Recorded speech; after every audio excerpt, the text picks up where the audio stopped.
Anong pakiramdam mo pag bago kang gupit lagi? Katulad ngayon, Pet.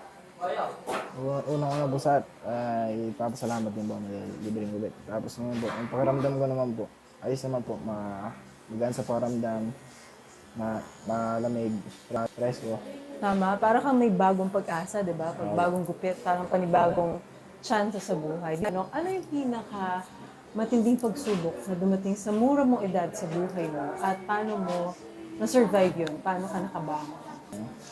Pagka wala, yung naging ulila po ako. Tapos, naulila po ako sa ama.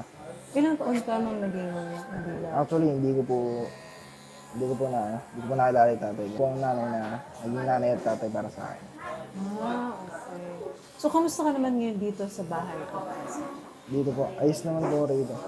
Baga, dito po na lalabas ko yung stress ko. Dito rin po may tumutulong po sa akin na house parent at social worker na ito pa ang maging utang po na. Oo, tsaka dapat syempre yung time mo dito, gagamitin mo siya para mas matuto ka, para paglabas mo mas ready ka sa buhay, lagi kang nagdadasal, lagi kang matututo sa lahat ng nangyayari dito sa iyo. So ngayon kung ikaw sa ganyang edad mo, nakalampas ka sa mga pagsubok, anong masasabi mo sa ibang mga kasing edad mo din para hindi naman sila mawala ng pag-asa? Magpatuloy lang po sila sa buhay at huwag po silang makakalimot tumawag sa itaas dahil yun lang po yung tanging sandata namin pag nandito sa kalungkutan, sa problema at sa kasiyahan po.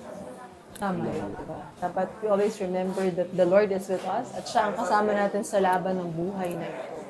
Mula po sa amin sa Orange Salon at sa PAC Foundation, muli po, nais namin magpasalamat sa inyo dahil bawat gupit, bawat kulay ng buhok, bawat hair and nail treatments ay nakakatuwang po namin kayo upang magbigay kaligayahan at pag-asa sa ating mga kababayan sa pamagitan ng libreng gupit. Kaya maraming salamat po sa inyo. May libre kaming pabigas sa inyo. Mula po sa Ecija Rice Express, hindi ko lang alam kung paano ito iluluto dito, pero basta tayo nakakapit sa Diyos, laging may pag-asa.